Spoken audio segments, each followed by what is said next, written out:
Hello drama lovers, ఈరోజు మనం if wishes could kill అనే డ్రామా గురించి ఎక్స్ప్లెయిన్ చేసుకుందాం. మీ దగ్గర ఒక మ్యాజిక్ యాప్ ఉండి అది మీరు కోరుకున్న ప్రతి కోరికని క్షణాల్లో నెరవేరుస్తుంటే ఎలా ఉంటుంది?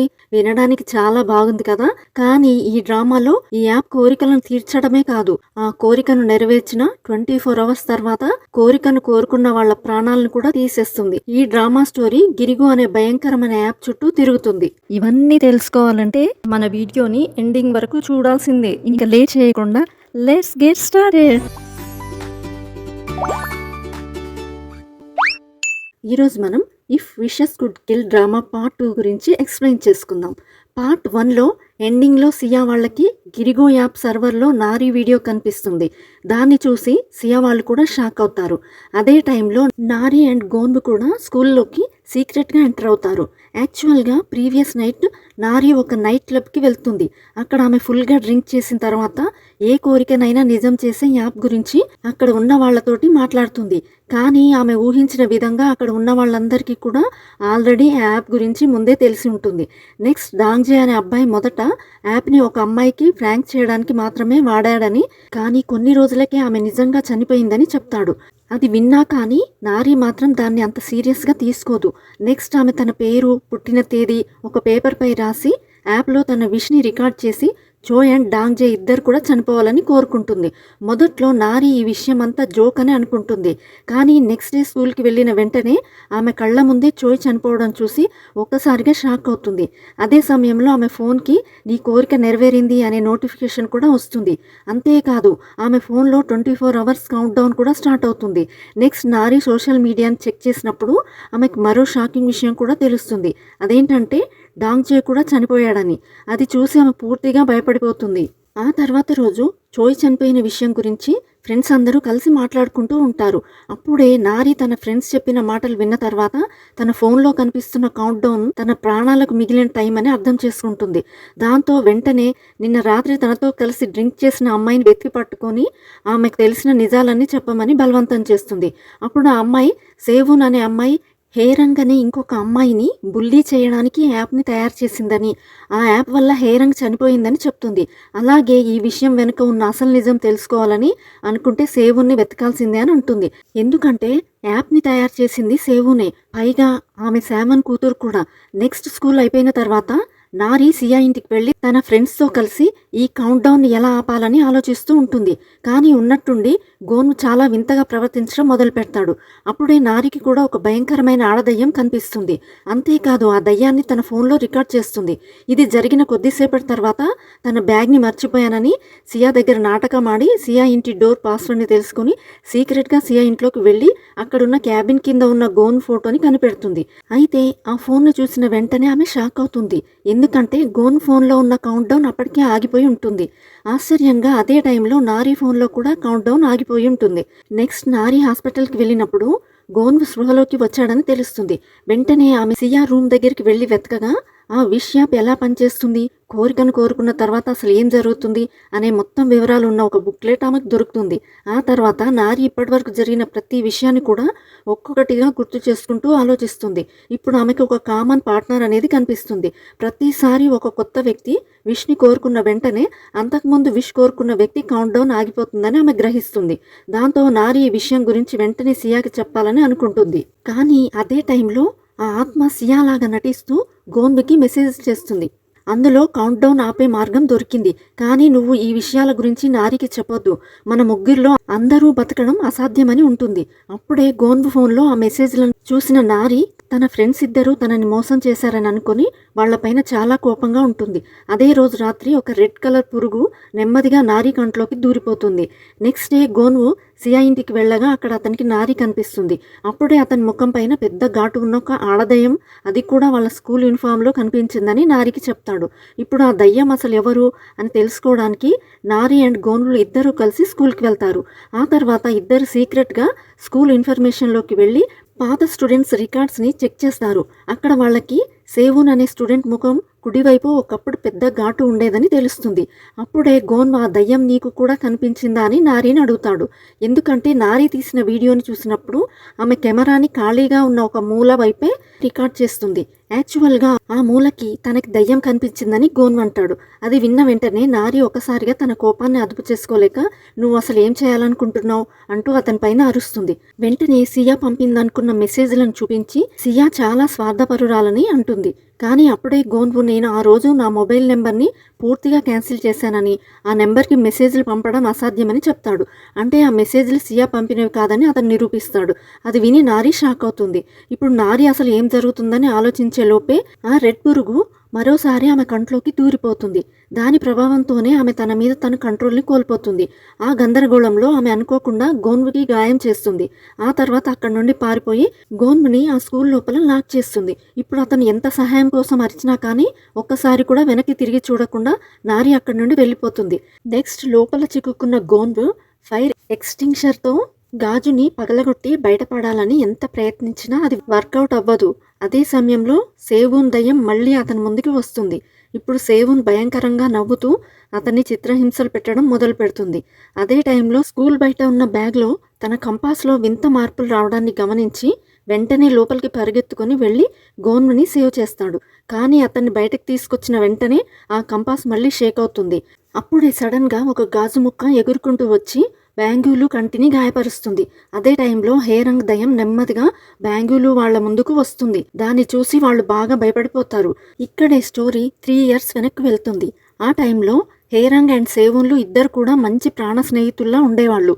ఒకరోజు హేరంగ్ సేవూన్ ఇంటికి వెళ్ళి అక్కడ ఆమె సేవూన్ తల్లిని కలుస్తుంది.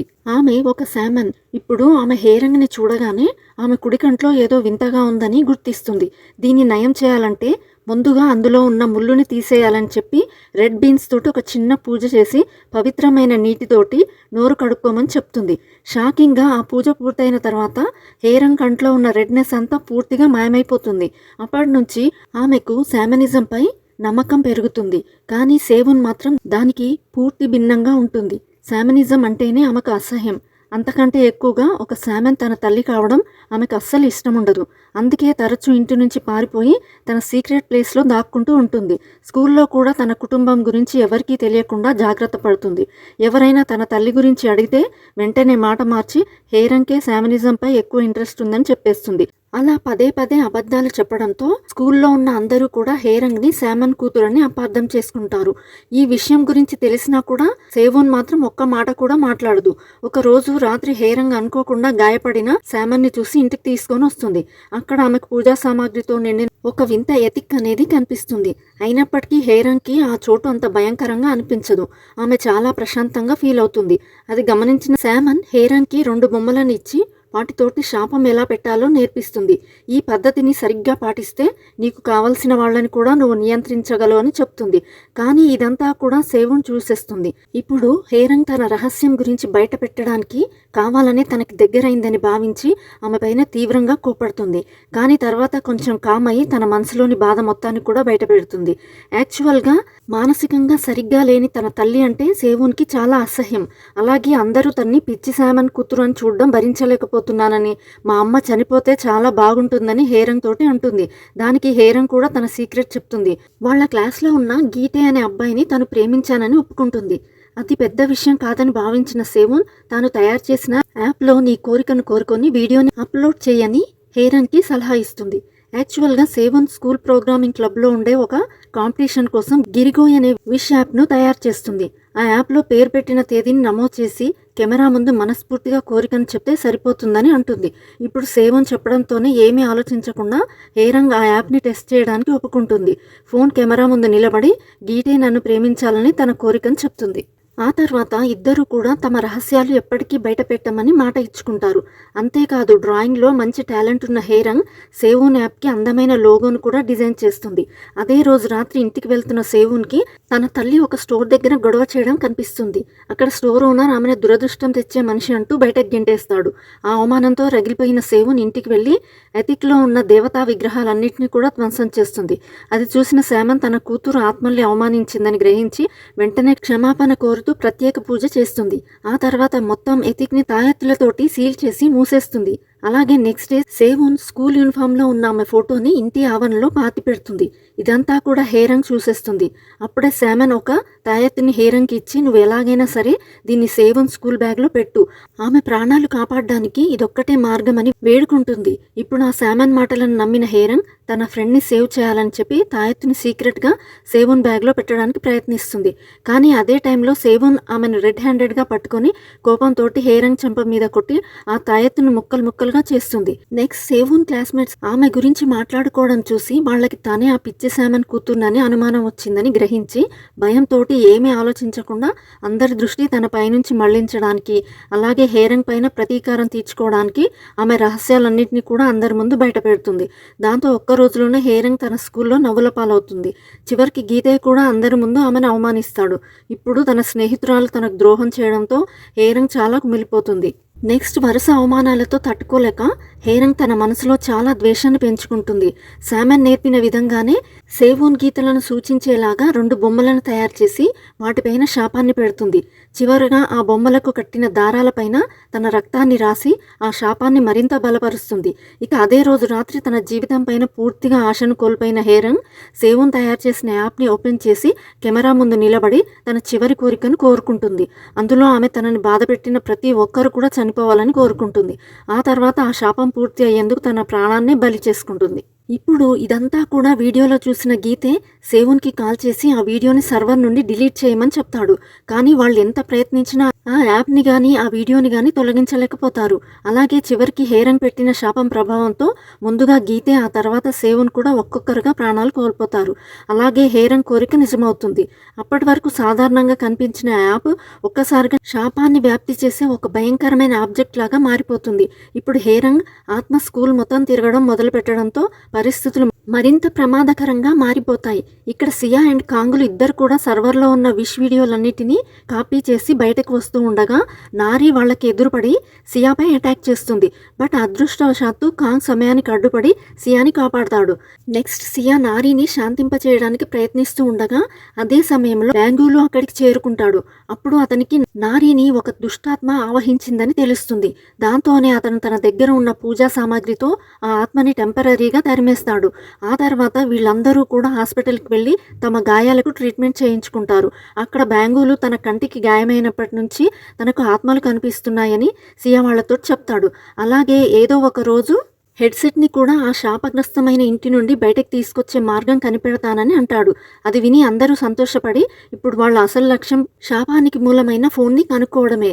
దాంతోనే వాళ్ళు అన్ని విష్ వీడియోలన్నీ మళ్ళీ జాగ్రత్తగా చూస్తారు. అప్పుడు వాళ్ళకి మొదటగా ఆ యాప్లో విష్ని అప్లోడ్ చేసింది హేరంగ్ అని తెలుస్తుంది.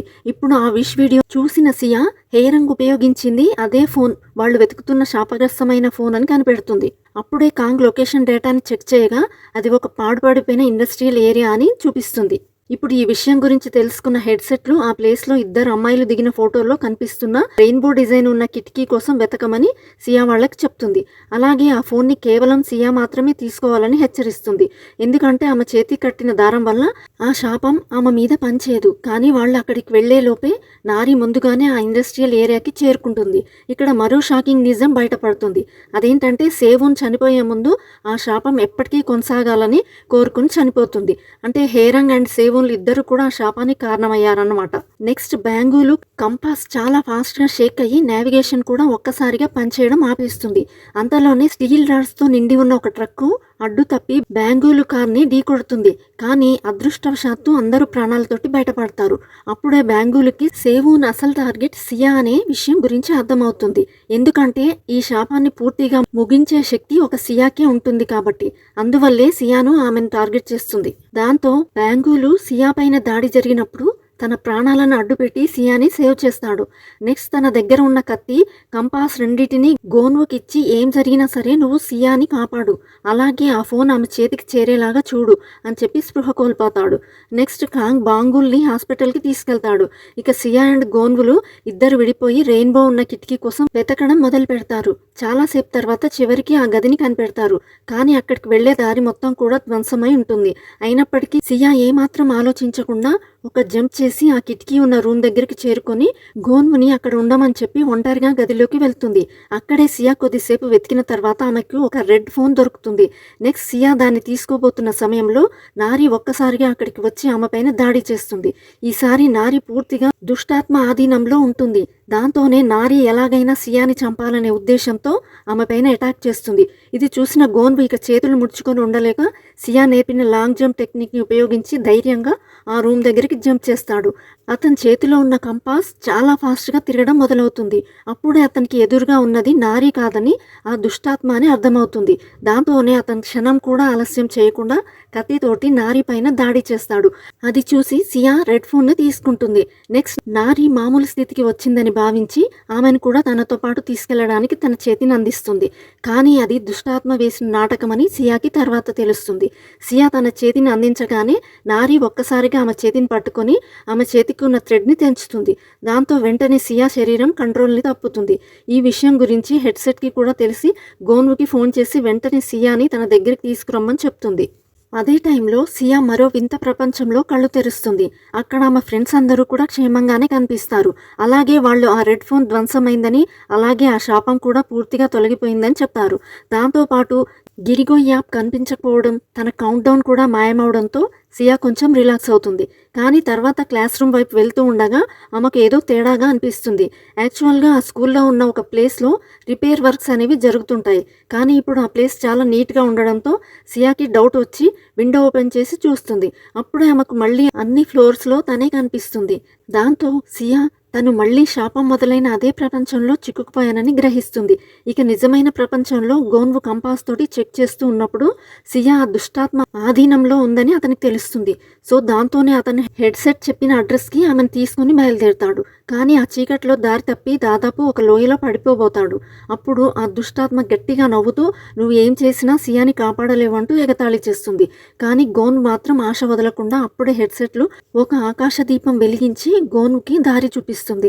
నెక్స్ట్ గోన్ ఆ వెలుగుని అనుసరిస్తూ చివరికి సియాన్ తీసుకుని హెడ్సెట్ దగ్గరికి చేరుకుంటాడు. నెక్స్ట్ హెడ్సెట్ వెంటనే తాడుతోటి సియా చేతులు కట్టగానే ఆ ఫోన్ కింద పడిపోతుంది. అప్పుడే ఆమె ఒక్క క్షణం కూడా ఆలస్యం చేయకుండా బాణంతోటి ఆ ఫోన్ని డిస్ట్రాయ్ చేస్తుంది. అయినప్పటికీ సియాకి స్పృహ రాదు. అంటే ఆ శాపం ఇంకా పూర్తిగా పోలేదని హెడ్సెట్కి అర్థమవుతుంది. ఇదే టైంలో మరో ప్రపంచంలో ఉన్న దుష్టాత్మ సియాని చంపడానికి ప్రయత్నిస్తూ ఉండగా ఒక్కసారిగా ఒక బాణం వచ్చి ఆ ఆత్మను వెనక్కి నెడుతుంది. అప్పుడే హెడ్సెట్లు అక్కడికి చేరుకొని సియాని తీసుకుని అక్కడి నుండి పారిపోతుంది. కానీ అప్పుడే హేరంగ్ ఆత్మ కూడా వస్తుంది. ఈసారి ఆమె రూపం చాలా నార్మల్గా ఉంటుంది. అప్పుడే హెడ్సెట్కి తను డిస్ట్రాయ్ చేసింది హేరంగ్ ఫోన్ అని, అందుకే ఆమె శాపం తొలగిపోయిందని అర్థమవుతుంది. అంటే ఆ శాపం 2 ఫోన్స్ నుండి వచ్చిందన్నమాట. అందుకే ఒకటి హేరంగ్ ఫోన్, రెండో ఫోన్ సేవ్ ఉంది. అప్పుడే హేరంగ్ ఒక రూమ్ని చూపిస్తూ సియా వాళ్ళకి ఒక క్లూని ఇస్తుంది. దాంతో వెంటనే హెడ్సెట్ ఒక ప్లాన్ని వేసి తను బొమ్మ సహాయంతో హేరంగ్ లాగా మారి సియా దృష్టిని మళ్ళిస్తానని, ఆలోపు నువ్వు ఆ రెండో ఫోన్ను వెతుకొని చెప్తుంది. నెక్స్ట్ సియా హేరంగ్ చూపించిన రూమ్లోకి నెమ్మదిగా వెళ్తుంది. అక్కడే ఆమె చాలాసేపు వెతికిన తర్వాత ఒక సీక్రెట్ రూమ్ కనిపిస్తుంది. కానీ ఆమె ఎంత ప్రయత్నించినా ఆ రూమ్ తలుపులు మాత్రం తెరుచుకోవు. అప్పుడే నారి మళ్ళీ ఆమె వెనుక ప్రత్యక్షమై సియాపై దాడి చేస్తుంది. అయితే ఈసారి నారీని ఏ దుష్టాత్మ కూడా ఆవహించలేదు. ఆమె తన మనసులో ఎన్నాళ్లుగానో సియా పైన దాచుకున్న కోపంతో ఆమెపై దాడి చేస్తుంది. ఎందుకంటే నారి చాలా కాలంగా గోన్వుని ప్రేమిస్తుంది. కానీ సియా అతనితో సీక్రెట్గా ప్రేమలో ఉండి కూడా తనకు చెప్పలేదని నారి బాధపడుతుంది. అంతేకాదు తన జీవితంలో జరిగిన దురదృష్టాలన్నిటికీ కూడా ఇతరులే కారణం అంటూ నిందిస్తుంది. అది విని సియాకి కూడా కోపం ఆగదు. ఇన్నాళ్లు ఓపికగా ఉన్న సియా ఈసారి నారికి గట్టిగా ఎదురు తిరిగి కొట్టడంతో నారి స్పృహ తప్పి కింద పడిపోతుంది. ఇక మరోవైపు సేవోన్ కూడా తన ఎదురుగా ఉన్నది అసలు హేరంగ్ కాదని గ్రహిస్తుంది.